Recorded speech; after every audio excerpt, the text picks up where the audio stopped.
André Surak desabafa nas redes sociais, pedindo para Edir Macedo parar com a fogueira santa. Bispo, eu queria falar uma coisa para o senhor e pedir.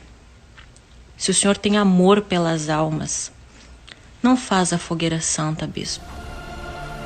Eu queria pedir perdão e queria mandar um recado para o bispo Macedo, já que a gente não teve a oportunidade de... Ali ela relata toda a dificuldade que ela teve depois de ser castigada por algumas coisas que aconteceram ali dentro desse processo dela com a Universal.